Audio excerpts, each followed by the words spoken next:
Jamaah Jumat hafizani wa hafizakumullah.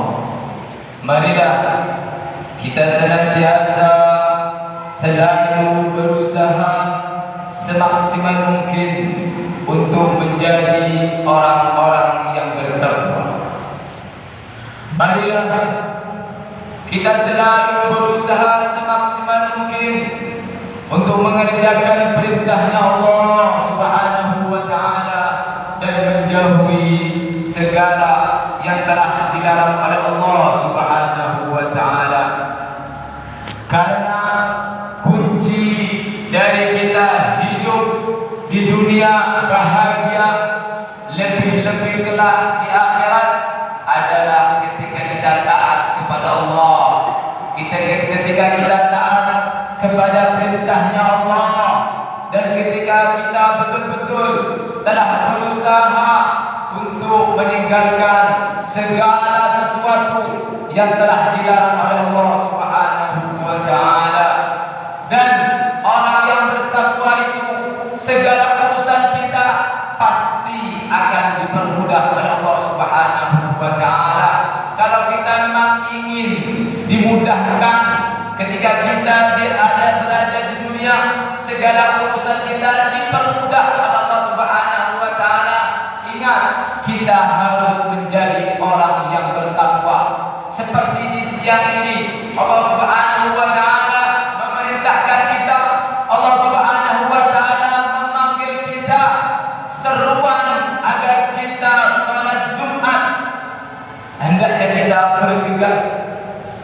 Kalau memang kita tujuannya dunia, Allah yang pemilik dunia, kita ingin mendapatkan dunia, akan tetapi kita menjauhi, kita lupa kepada sang pemiliknya.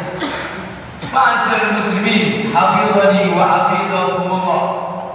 Mudah-mudahan dengan hadirnya kita salat Jumat ini, nantinya Allah perintahkan para malaikat untuk mencatat kita dari golongan orang-orang yang bertakwa, sehingga kita menjadi orang yang hasanah fid dunya dan hasanah fil akhirah. Amin amin ya rabbal alamin. Ma'asyiral muslimin, hafizani wa hafizakumullah.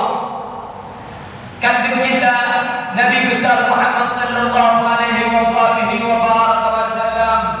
pernah berpesan kepada para sahabat, pernah menyampaikan kepada para sahabat, dan berpesan juga kepada kaum muslimin.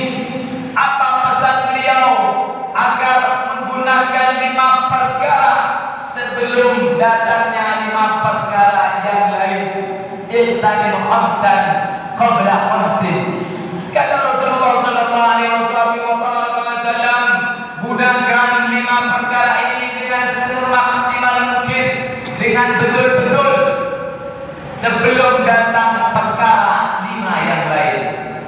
Apa kata Rasulullah sallallahu alaihi wasallam? Yang pertama, syababaka qabla haramika, masa mudamu sebelum masa tuamu. Masa muda adalah masa yang semua, dari ujung rambut sampai ujung kaki, dan dari ujung rambut sampai ujung kaki, semuanya masih orisinal, semuanya masih sehat. Kalau kita tidak gunakan untuk mendekatkan diri kepada Allah Subhanahu wa ta'ala, nantinya kita di masa tua, ketika datang masa tua, kita akan menyesal. Terutama dianjurkan oleh para ulama, masa-masa muda untuk mencari ilmu, terutama ilmu akhirat. Karena masa tua dikatakan mencari ilmu di masa muda itu seperti mengukir di atas batu. Akan tetapi kalau sudah tua dia mencari ilmu, seperti mengukir di atas air. Ma'asyiral muslimin, hafizani wa hafizakumullah. Yang kedua, pesan Nabi Muhammad